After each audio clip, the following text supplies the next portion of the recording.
Bismillahirrahmanirrahim. Alhamdulillah salatu wassalamu ala Rasulillah.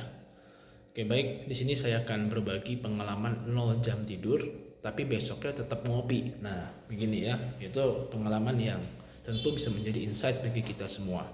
Nah, jadi ini kejadian ini pernah terjadi di saya bulan Januari lalu ya, tahun 2025 awal. Ketika itu saya ada perjalanan keluar kota ya. Jadi sebelum keluar kota itu kebetulan saya nggak bisa tidur, 0 jam tidur ya, tapi besoknya harus tetap aktivitas untuk melanjutkan perjalanan keluar kota ya, karena ada kepentingan. Nah, 0 jam tidur ya, tetapi besoknya saya tetap ngopi. Nah, kenapa tetap ngopi? Ya saya pengen ngopi kan ya, karena saya pengen ngopi. Akhirnya saya beli kopi itu, bahkan ngopinya 2 kali, pagi ngopi, siangnya ngopi. Tapi apakah malamnya bisa tidur? Ya, jangankan malam, sorenya pun langsung tidur ya. Saya ketika itu sore check-in hotel, tidur dengan izin Allah Ta'ala dari jam 5 sampai maghrib ya. Habis maghrib ya jangan tidur dulu ya, ngaji atau apa saya lupa itu.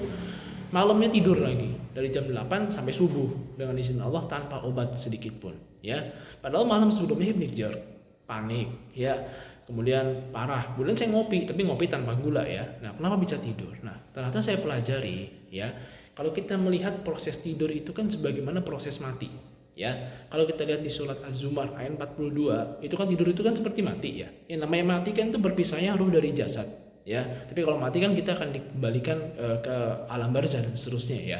Kalau tidur kan tidak ya. Nah, yang namanya proses mati itu kan yang namanya ruh dan jasad itu keluar ya.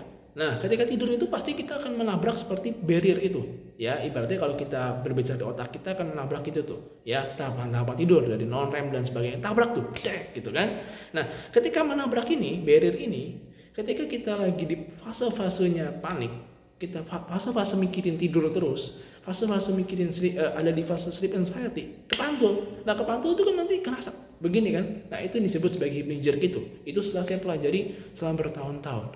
Tapi ketika kita melewati fase ini, tidak panik, ini nggak kerasa nih fase ini ya. Jadi ya lewat-lewat aja begitu ya, seperti itu. Nah, gitu kan, meskipun kita ngerasa ada jerk sedikit, tapi nggak akan kenotis oleh kita kalau kita nggak panik. Tapi kalau panik kerasa banget nih fase ini. Jadi kita kepantul.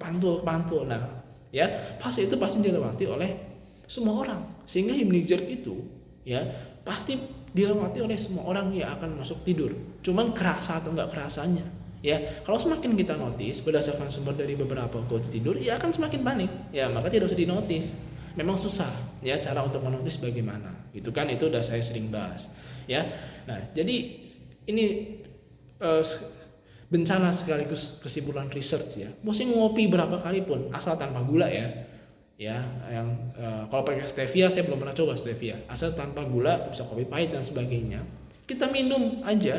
Kalau kita nggak lagi stres, kita nggak lagi anxiety, ya tidur aja dengan izin Allah Ta'ala. Nah, seperti itu ya. Jadi harus dihilangkan bukan kopinya, tapi ya perasaan itu tadi ya. Barakallahu fikum.